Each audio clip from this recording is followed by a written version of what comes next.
Bună, dragii mei! Bine ați venit la previziunile pentru energia lunii iunie. Acestea se aplică pentru toți cei care au ascendentul, soarele și luna în leu. Să vedem despre ce este vorba în această lună pentru voi. Încep cu partea de tranzite astrologice, urmând ca ulterior să vedem care este energia în cărțile oracol și de tarot. Dar înainte de a începe, voiam să vă mulțumesc tuturor celor care sunteți parte din comunitate pentru mesaje, sprijin, suport, iar celor care sunteți aici pentru prima dată vă urez bine ați venit.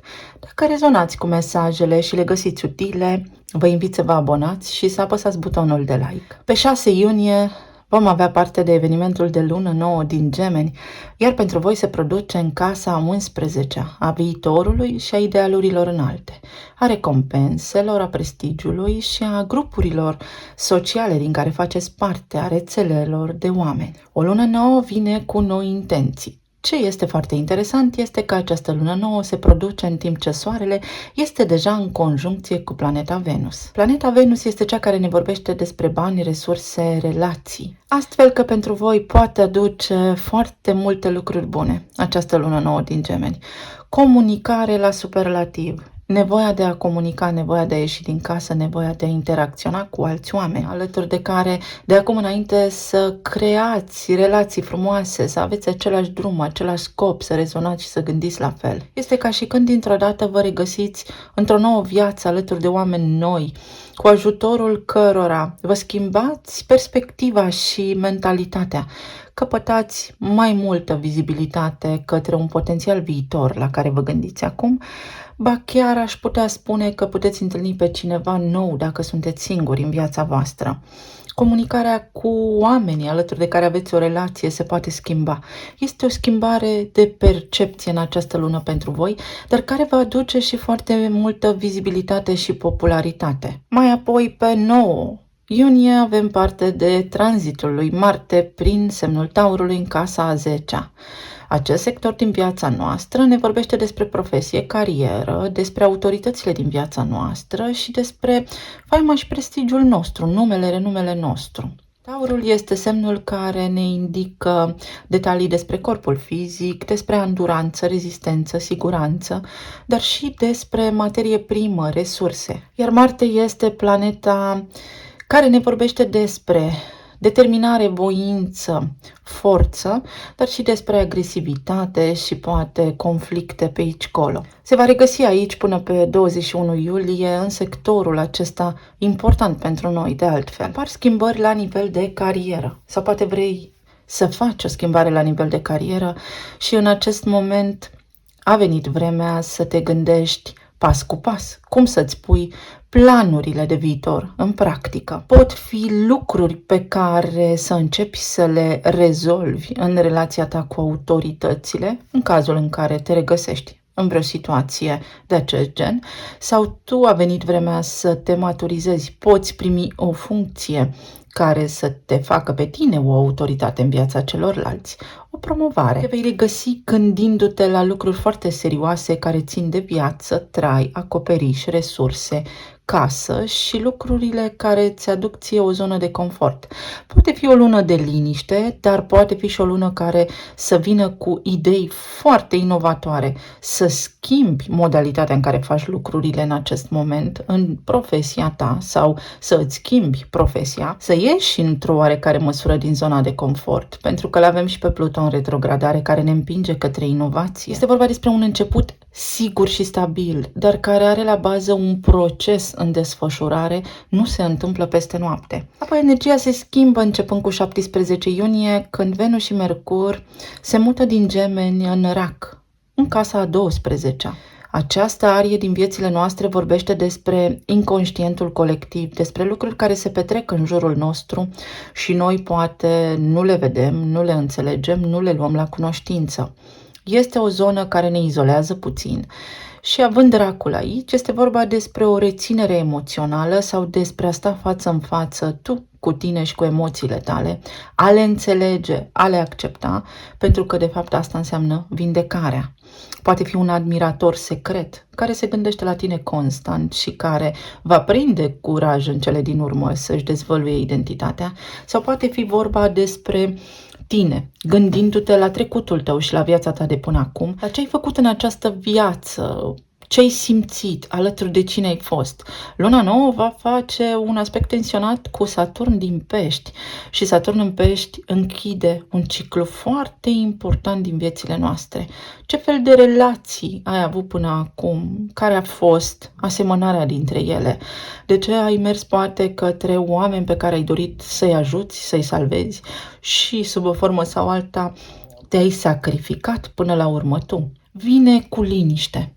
Îți aduce liniște, somn bun, vindecare, îți aduce poate acea nevoie de a sta tu cu tine și de a te regăsi. Este foarte bună energia, pot veni foarte mulți bani din străinătate, îți poți extinde cercul de prieteni, afacerea, activitatea profesională în străinătate. Apoi pe 22 iunie avem parte de luna plină din Capricorn, iar pentru voi are loc în casa a 6-a.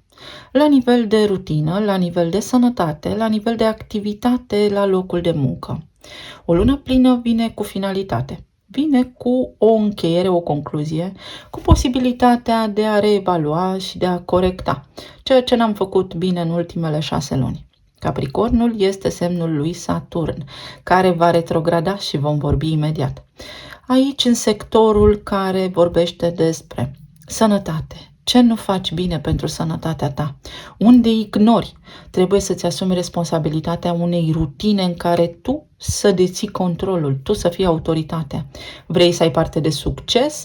Uite că acea casa 11-a îți oferă vizibilitate, dar ai nevoie de un program foarte stabil. Ai nevoie de structură, ai nevoie de rigurozitate și de proceduri. Trebuie să te ții de un program pentru a putea avea parte de acest succes. Pot apărea în viața ta oameni, dacă până acum nu i-ai avut, care să te inspire, mentori, care să îți dezvăluie din secretele lor de succes pentru ca și tu să poți avea parte de acesta. Poți descoperi acum cum să te vindeci de ceva provocări care poate au legătură cu sistemul osos, cu articulațiile, cu coloana. Este o lună plină care aduce încheiere la nivel de loc de muncă, dar mai degrabă la nivel de activitate de la locul de muncă. Ceva colegi să plece, este aici o nevoie de a-ți asuma tu rolul de manager, să înveți să te administrezi mai bine. Și apoi, pe 29 iunie, avem parte de retrogradarea lui Saturn în Pești, în casa voastră a 8-a. Această casă a 8-a este una foarte puternică, karmică și are legătură cu subconștientul nostru. Aici regăsim datoriile, aici regăsim asigurările, contractele deja semnate, intimitatea, psihologia, puterea, paranormalul, subconștientul. Vorbim despre pensie alimentară, dar vorbim și despre această zonă a sexualității și a modalității în care noi facem bani prin intermediul celorlalți.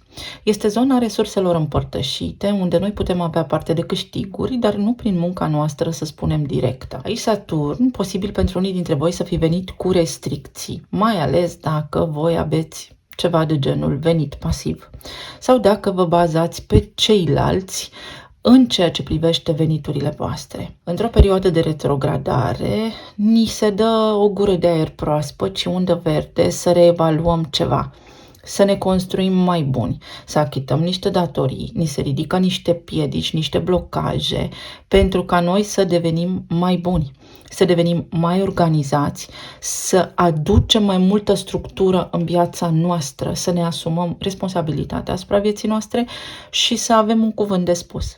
Iată cum, în această perioadă, până pe 15 noiembrie, cât va sta Saturn în retrogradare, avem ocazia să reluăm ceva ce poate nu a funcționat sau mai avem o șansă să corectăm contracte, să achităm niște datorii, să scăpăm de ele, să reevaluăm niște contracte sau modalitatea prin care poate noi câștigăm bani prin intermediul celorlalți. De asemenea, pentru cei care sunteți în relații stabile, aici pot apărea schimbări la nivel de venituri ale partenerului vostru, dacă a avut blocaje până acum la nivel financiar, acestea se pot ridica temporar, însă văzând ce ne oferă Saturn în Pești și unde ne penalizează aspru. Acum putem reformula modalitatea în care acționăm, să spunem. Este o lună interesantă în care și Jupiter va face conjuncție cu Mercur și va fi foarte important să ne schimbăm mentalitatea. Suntem împinși către inovație, către o nouă modalitate de a vedea lumea și de a fi mai buni. Trebuie doar să fim puțin mai atenți și la nevoile aproapelui. Vă doresc tuturor să aveți o lună minunată. Să vedem acum ce ne spune și energia cărților. Yang și acțiune, energie masculină, numărul 1. Este o lună în care poți acționa. Poți face, pe de-o parte, lucrurile ca pe vremuri și cu cât înțelegi mai mult că, pe de-o parte, lucrurile făcute la fel cu aceeași mentalitate nu îți pot oferi mai mult succes, cu atât mai bine.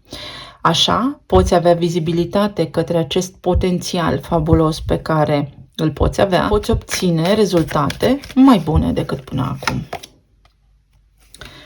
Să fii corect sau este o lună în care se pot întâmpla lucrurile de care tu ai nevoie pentru a putea progresa. Un pas înainte important pentru cei care aveți soare, ascendent și lună în leu.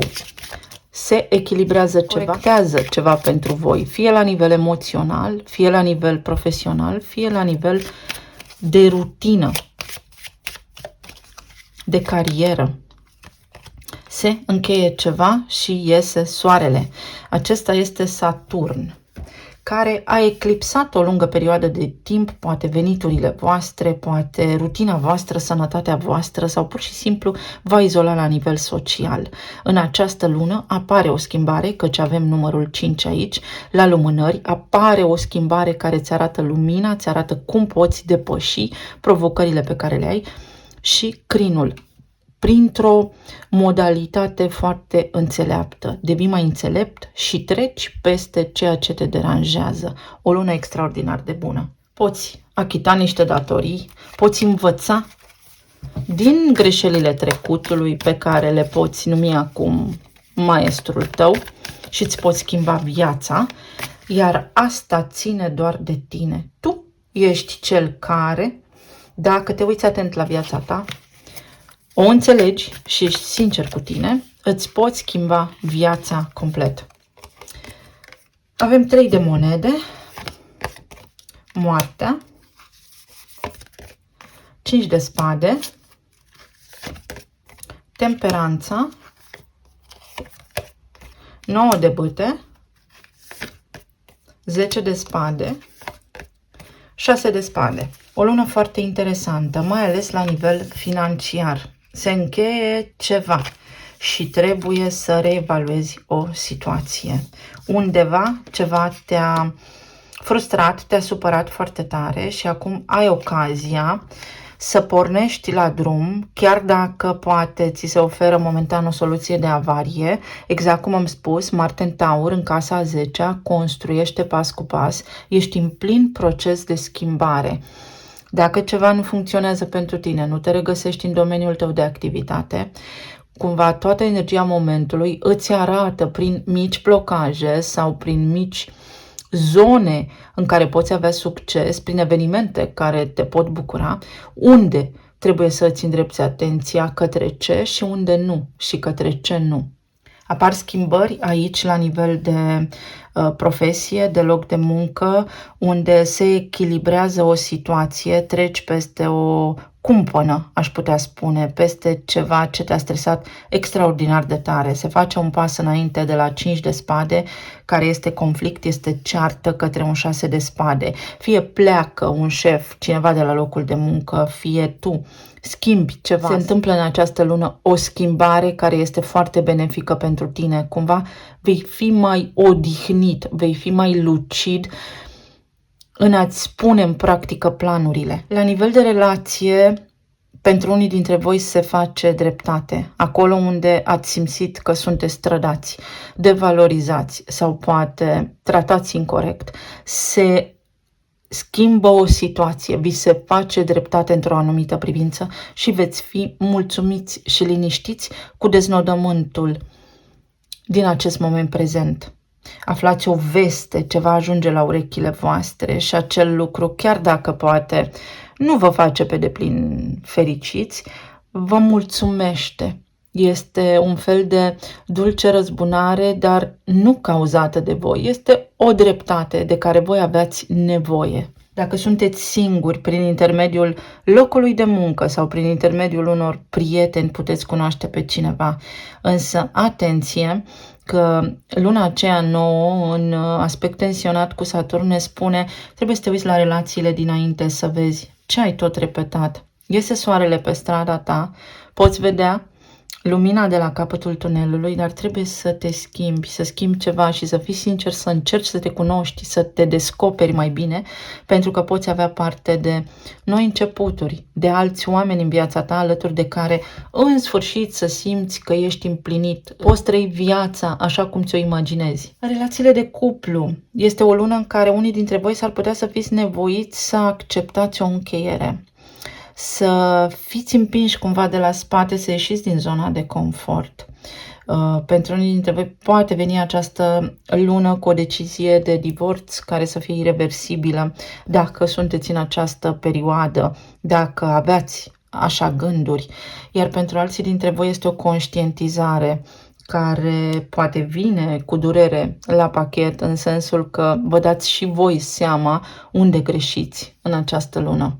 Sau, pentru alții dintre voi, poate fi vorba despre partenerul de viață care are o conștientizare și aici se produce împăcare, aici se produc lucruri precum brațe deschise, mângâiere, înțelegere și echilibru în relația voastră. Este energia pentru voi de om mare, de om care a trecut prin experiență de viață, are experiență de viață și în această lună poate avea parte de verdele din natură, de o gură de aer proaspăt, de liniște, pentru a se putea bucura de viață. Este ca și când până acum ați tot avut diverse blocaje și începând cu această lună, chiar și așa răniți cu toate, vă luați bagajul acesta și îl transformați în maestru, durerea voastră, o înțelegeți și o folosiți ca forță pentru a acționa către alte lucruri, pentru că vi se permite,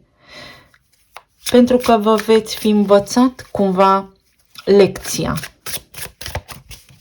Apar oportunități mai multe, mai ales prin intermediul casei a 8-a, unde dacă lucrați pe cont propriu și venitul cumva era redus în ultima perioadă, nu s-a mai apelat, să spunem, la serviciile voastre, acum veți vedea o creștere semnificativă în lunile ce vor urma. Și aici avem un 10 de monede. Împlinire. La nivel financiar veți vedea creșteri. În zona relațiilor, acele relații care au sens spiritual rămân, iar celelalte cumva veți vedea că se dizolvă și se va întâmpla acest lucru fără durere. Sunt modalități foarte firești de a depăși provocările fără să doară.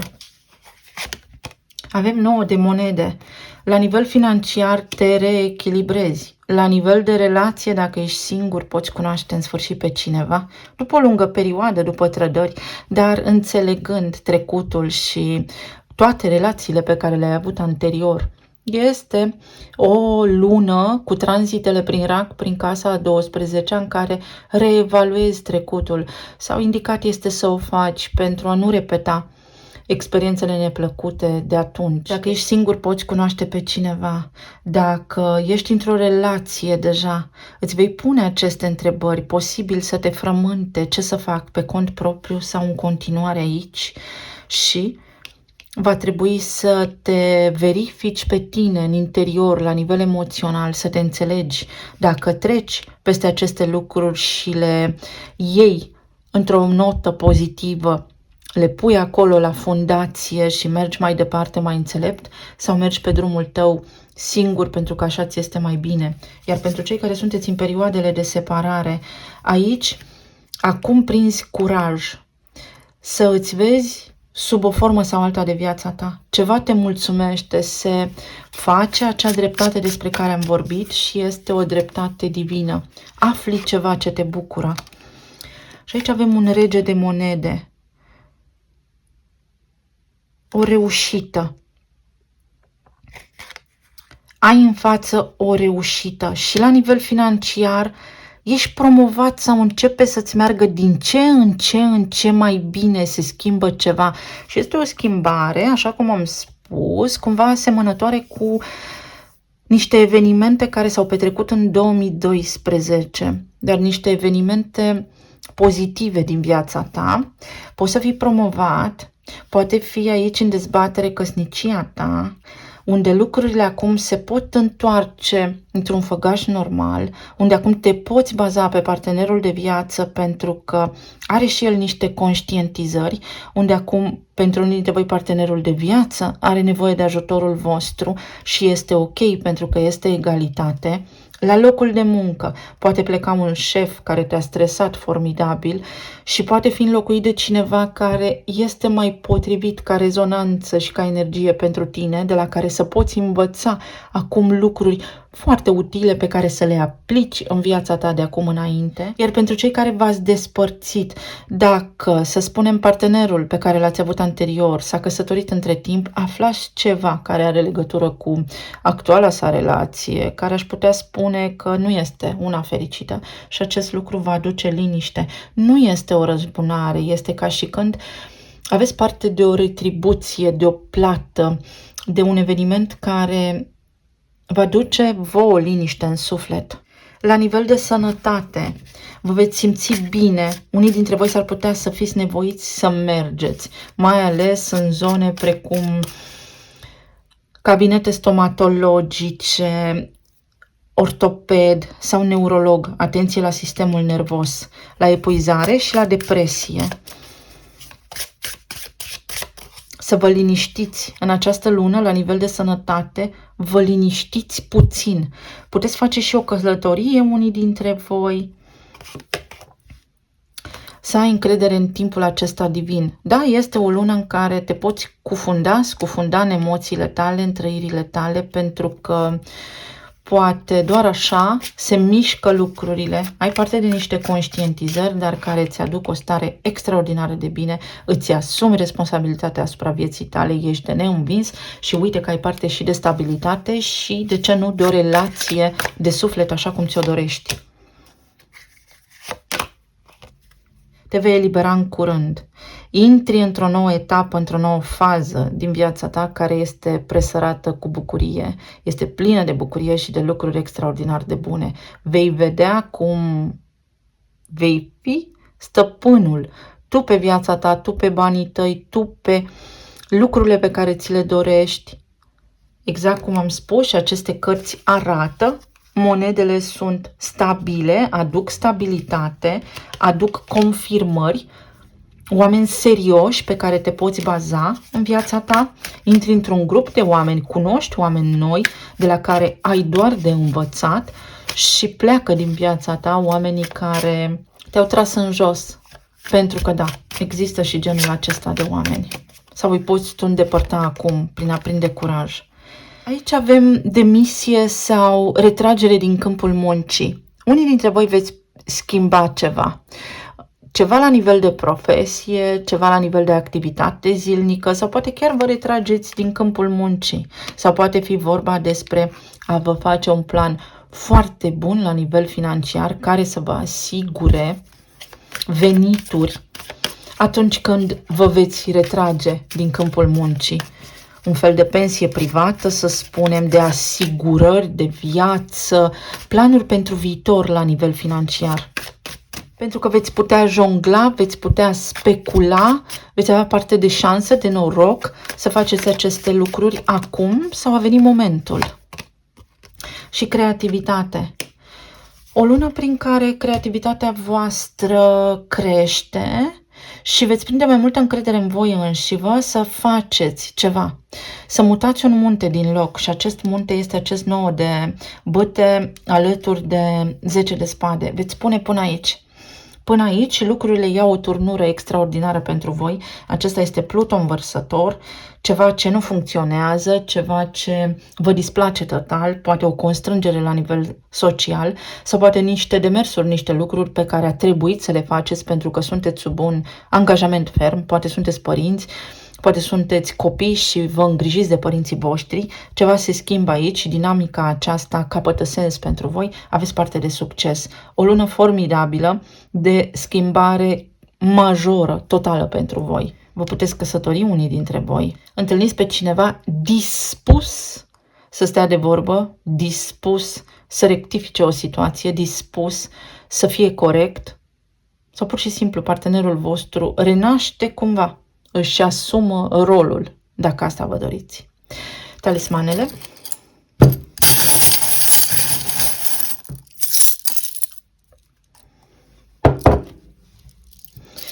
Uite, energia din casa a 12-a, unde ne amintim de niște lucruri. Se pot întâmpla niște evenimente care să ne amintească de trecut, doar pentru a-l accepta.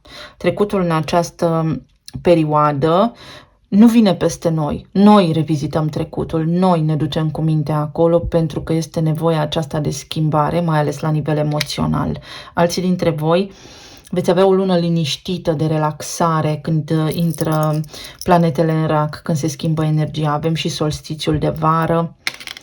Te iubesc, o declarație de iubire sau iubirea de sine care vă aduce acum mai multă încredere, pur și simplu. Voi renașteți în această lună și este, uite, prin intermediul lui Jupiter în Gemeni. Cumva afirmațiile pe care voi le faceți de acum înainte sunt structurate astfel încât să manifestați lucruri bune în viața voastră.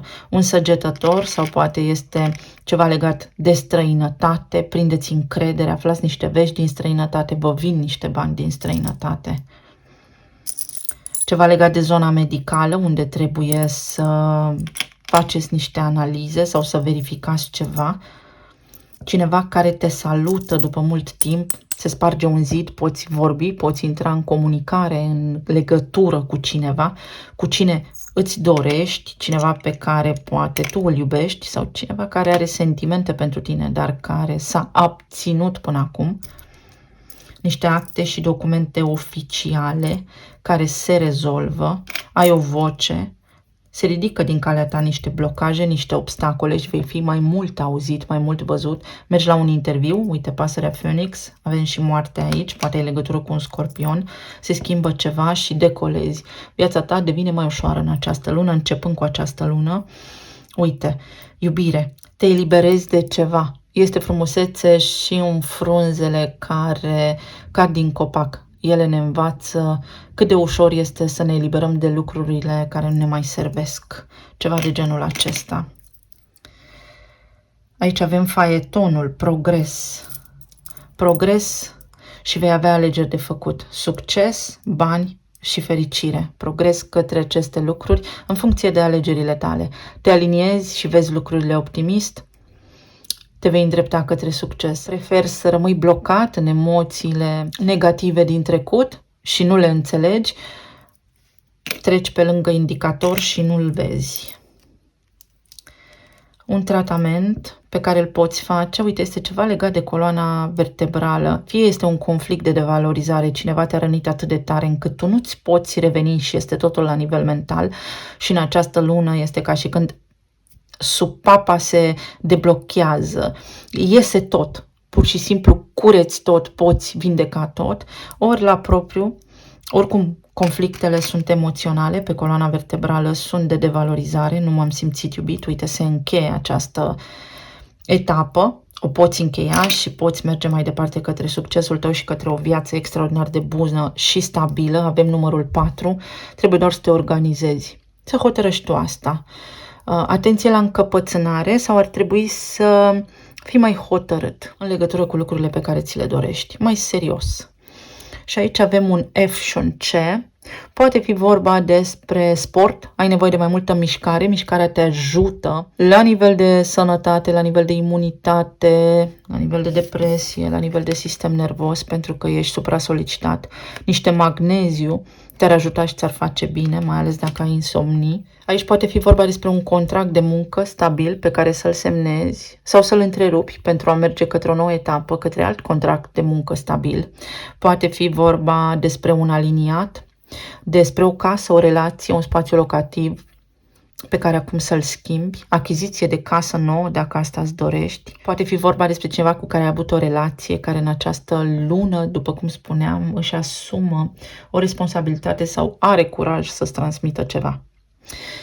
Eu vă mulțumesc tuturor, vă doresc să aveți o lună minunată, să fiți bine, sănătoși și iubiți și să ne reauzim cu bine și data viitoare. Pa, pa!